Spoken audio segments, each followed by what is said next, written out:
Hi everybody, I'm Frank O'Brien and welcome to robertfranciswine.ie. Today I'm reviewing a Tawny Port. I sit here in my Cape Mentel t-shirt, 10 out of 10 on the Wine Geek score there. If anyone from Cape Mentel would like to send me any free wine or anything, I'd be more than happy to review it for you. But today I'm reviewing a Fonseca 10-year-old Tawny Port from the Douro Valley in Portugal. Now, I've been attending a number of tastings recently and shooting a number of video blog postings for other websites as well. And for anyone who's seen them, you may have already seen me review this wine already. But people are asking me about port with Christmas time coming up, and what kind of port should they be buying? You know, nobody really has the budget to be spending 100, 120 euros on a ridiculous bottle of vintage port. Which, if you do have the money, email me and I'll let you know the vintages that you should be looking at. 77 would be the obvious one for me right away. 83 also very good.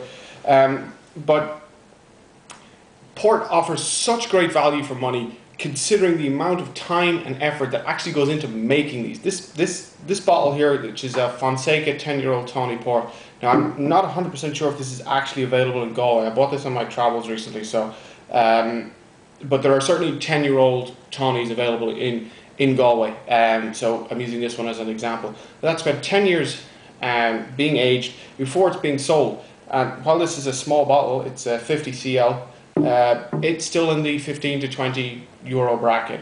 Newport, Quinta Novel, Crofts, Graham's, Taylor's, the list of really good port producers.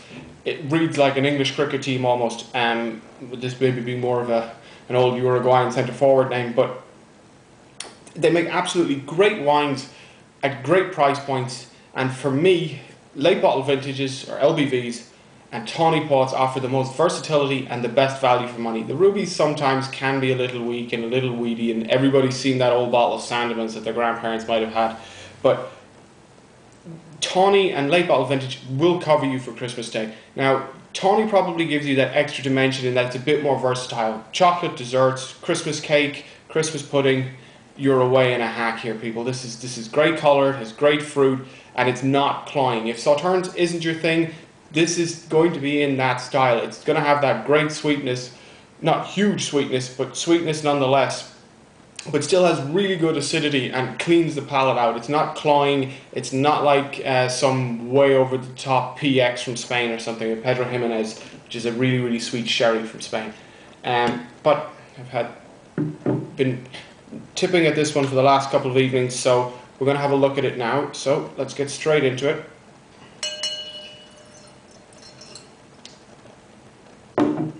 Now, as you can see, there's a lovely light kind of caramel sugar brown color to this wine.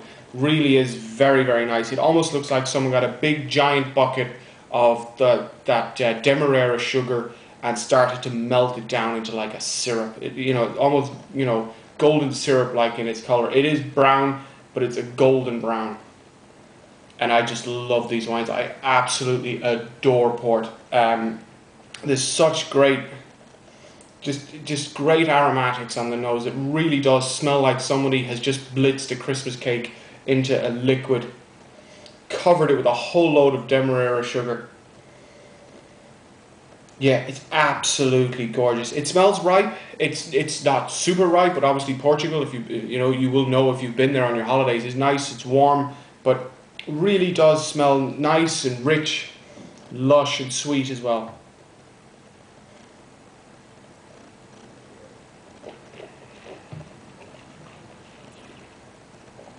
And it's just fantastic on the palate.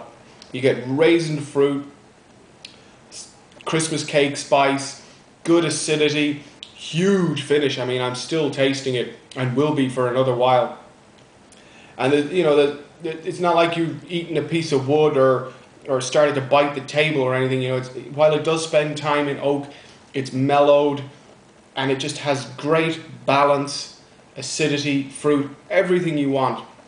I mean, this just works great Christmas Day if you've polished off everything you have to eat. If you want to sit down and have something different, don't feel like a dessert, or do feel like a dessert, have a smaller one and have a glass of this with it, because it really is absolutely fantastic.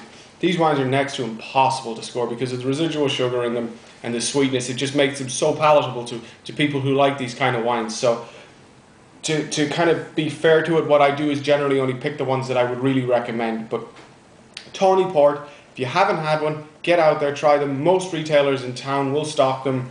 And you know, if you see also a good LBV out there, Newport is one of my particular favorite producers. I've reviewed some of his still table wines before, and also the Quinta de Novel is also absolutely fantastic.